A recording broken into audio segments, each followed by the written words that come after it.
Le 185e anniversaire de l'arrivée des premiers travailleurs engagés à Maurice, le premier groupe de travailleurs, une trentaine venus d'Inde, avait posé pied sur le sol mauricien en 1834. C'était à la Plavasigat, autrefois connue comme l'Immigration Depot. À partir de là et jusqu'en 1920, ce sont plus de 450 000 travailleurs engagés qui sont arrivés à Maurice pour cultiver les champs de canne. Ces travailleurs ont eu une grande contribution dans le développement de notre pays. Ils ont connu des moments difficiles, mais ont su faire face à l'adversité pour s'assurer un avenir meilleur. Oucha s'est notamment rendu à Rosebel où se tient actuellement une exposition sur ce tournant de l'histoire de notre pays. Place au reportage. C'est en 1834 que les premiers travailleurs engagés sont arrivés à Maurice. Ils étaient 36 au départ de la Grande Péninsule. Leur port d'embarquement était le Kitterport Depot à Calcutta. Les trajets entre l'Inde et Maurice, dans des conditions difficiles, avaient duré plus d'un mois. Les travailleurs engagés étaient principalement de Calcutta, de Bihar, de Bombay, de Pondichéry et de Chennai. Le lieu de débarquement à Maurice était le Kulikat, actuellement connu comme la Plavasigat. Ce lieu hautement symbolique de nos ancêtres venus de l'Inde, de la Chine, de l'Afrique de l'Est, de Madagascar et d'autres pays. C'était entre 1834 et 1920, période pendant laquelle quelques 450 000 travailleurs engagés qui ont débarqué à Maurice. Ils ont été repartis en plusieurs groupes pour travailler dans les champs de canne, principalement au nord à Fort Back, dans le centre à Trianon et dans le sud à Unionville, Mont-Trésor, Mont-Désert.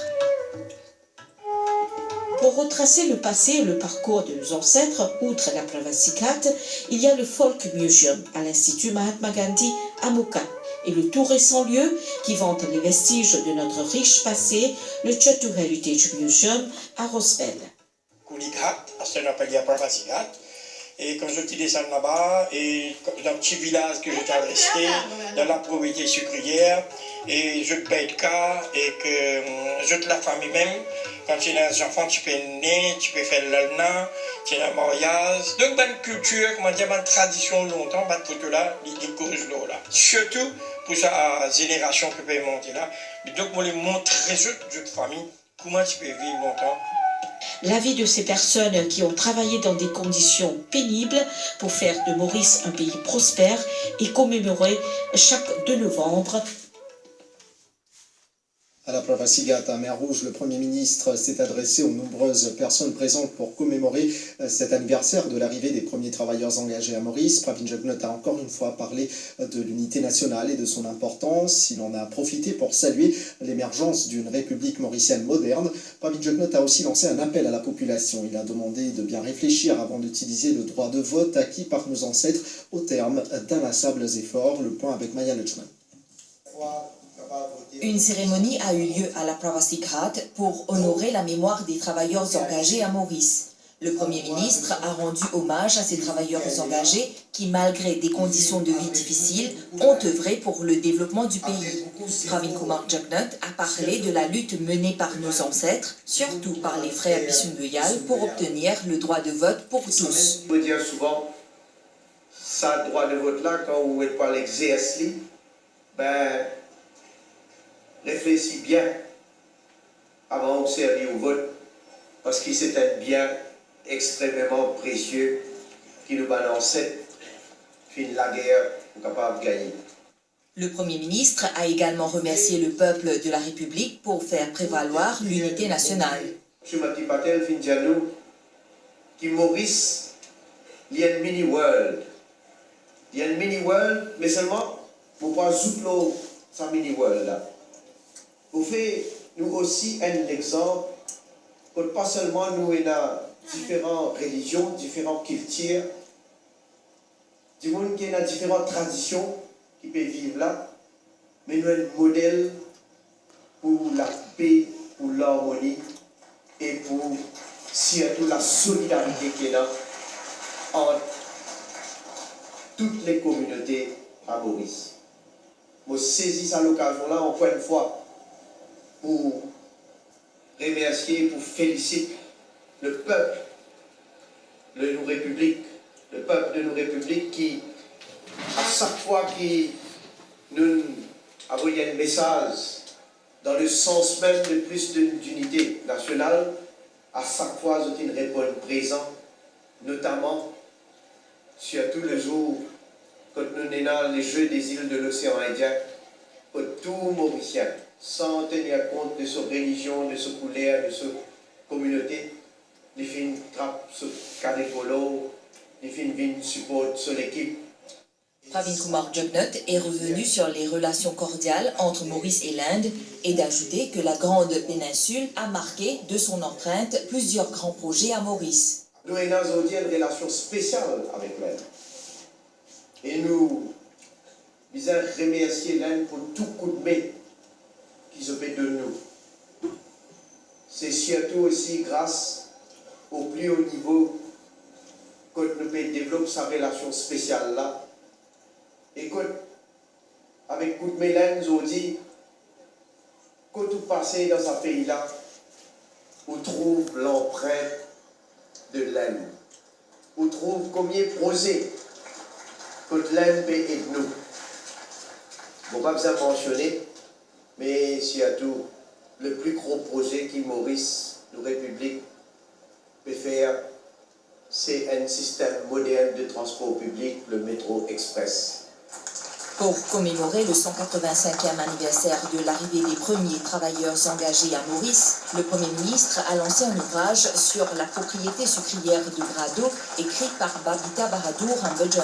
Les gagnants qui ont participé à un concours d'œuvres d'art sur le thème « La représentation de l'engagisme » ont par ailleurs été récompensés. Les nombreux invités présents à la Pravasigat ont également visité ce site symbolique classé patrimoine mondial de l'UNESCO, également au programme une cérémonie de dépôt de gerbes. Notre invité d'honneur à cette commémoration, la gouverneure de l'Uttar Pradesh en Inde, s'est également prononcée sur les progrès accomplis par notre pays au fil du temps. Anandiben Mahfadbhai Patel s'est surtout intéressé au parcours démocratique mauricien. Mania Lechman.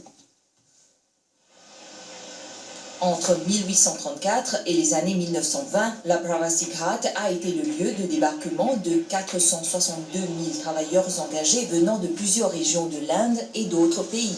Ces travailleurs engagés étaient venus à Maurice pour travailler dans les plantations de canne à sucre. Une cérémonie de dépôt de gerbes a eu lieu pour leur rendre hommage.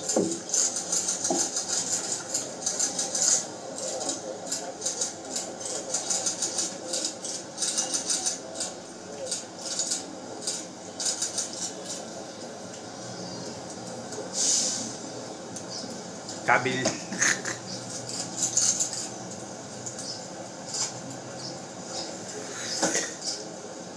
Dah tu film ni tadi.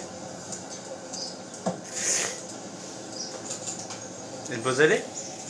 Non. Hein? Mais il fait mon sauce.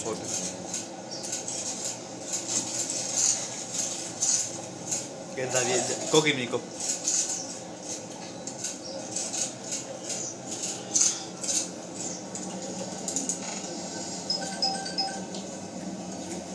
La gouverneure de l'État d'Uttar Pradesh de l'Inde, Anandiben Patel, était l'invitée spéciale du gouvernement mauricien pour la commémoration du 185e anniversaire de l'arrivée des travailleurs engagés à Maurice.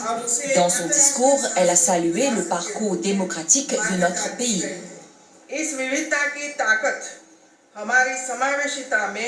La force de cette diversité se reflète également dans notre intégrité, qui fait partie de nos traditions démocratiques. La volonté de notre peuple est renouvelée régulièrement à travers des élections libres et équitables. Maurice est un brillant exemple de démocratie depuis son indépendance, non seulement en Afrique, mais dans le monde entier.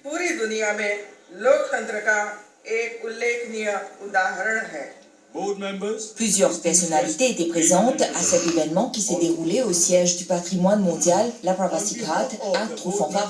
Dans son discours de bienvenue, le président de la Pravasigat Trust Fund, Dharam Denis, a souligné l'importance d'honorer la mémoire de ces travailleurs engagés et de saluer le travail qu'ils ont abattu. Le ministre des Arts et de la Culture a, pour sa part, parlé de la contribution des quelques 106 000 femmes et travailleurs engagés au développement du pays. Pour commémorer le 185e anniversaire de l'arrivée des premiers travailleurs engagés à Maurice, une représentation culturelle illustrant le progrès des travailleurs engagés, surtout les femmes, était au programme. À la fin de la cérémonie, la gouverneure de l'État d'Uttar Pradesh a effectué une visite guidée du lieu historique et du centre d'interprétation Bikram Singh Ramlala. L'heure était aussi au recueillement à la Pravasi Ghat ce matin. Comme chaque année, il y avait une cérémonie religieuse pour marquer l'arrivée des premiers travailleurs engagés sur le sol mauricien. La Pravasi Ghat Indian Indentured Immigrant Survival Committee a aussi rendu hommage à feu Bikram Singh Ramlala. Il est connu pour avoir mené un combat inlassable visant à protéger ce site devenu aujourd'hui patrimoine mondial de l'UNESCO. Le compte-rendu de Priti Ramdin, les commentaires sont d'Axel Ramdian. Une prière symbolique, à l'endroit même où, il y a 185 ans, les premiers 36 travailleurs engagés ont foulé le sol mauricien.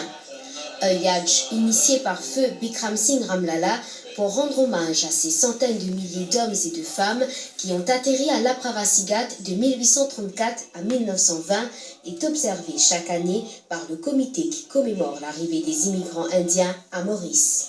À Pravasi Ghat, c'est l'endroit négligé, méconnaissable et abandon. C'est M. Bikram Singh Ramlala qui fait nettoyer ça, il fait une place digne d'être comme un monument. Et c'était quand Mme Srimati Indira Gandhi qui fait sa première visite à Maurice en 1970. Et depuis, nous continuons à faire sa cérémonie de yadj là. La cérémonie a également été marquée par des chants folkloriques en Bhojpuri et des dépôts de gerbes.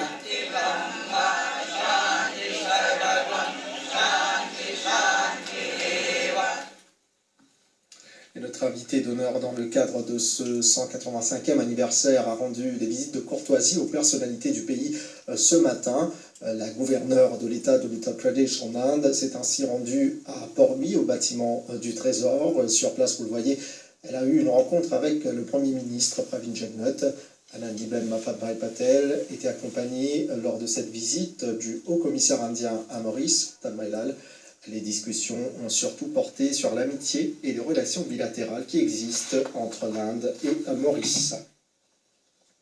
Et à Pointe-aux-Canouniers, ce matin, la Pravasi Ghat Trust Fund et le Centre culturel islamique ont aussi honoré la mémoire du docteur Idriss Goumani. Il est décédé à l'âge de 30 ans aux côtés de travailleurs engagés. Il en a sauvé beaucoup et n'a jamais reculé devant ses responsabilités en tant que médecin. Voyons cela avec Daniel Haïti. Fils d'immigrants indiens, il était un médecin très dévoué. Le docteur Idriss Goumani soignait les travailleurs engagés souffrant de la variole jusqu'à en mourir. Il est décédé ici, à Pointe-aux-Canouniers, à la station de quarantaine dont il était responsable. Des personnalités du pays et sa famille ont participé à la cérémonie d'hommage au Club Med. On est bien satisfait depuis 2015, qu'il va faire sa cérémonie là, ça continue. Puis le docteur Idriss Goumani, c'est ce qu'il fait pour sa pays. Le docteur Idriss Goumani est né à la rue Pagoda à Port-Louis le 4 mai 1859. Il a fait ses études de médecine en Écosse grâce aux efforts de ses parents Amir et Rosélie Marguerite. Il est décédé en juillet 1889. Il n'avait que 30 ans. Autre chose, en ce 2 novembre, au lendemain de la Toussaint, les catholiques honorent la mémoire de leurs proches disparus, une tradition respectée à Maurice. De nombreuses familles se rendent au cimetière pour nettoyer et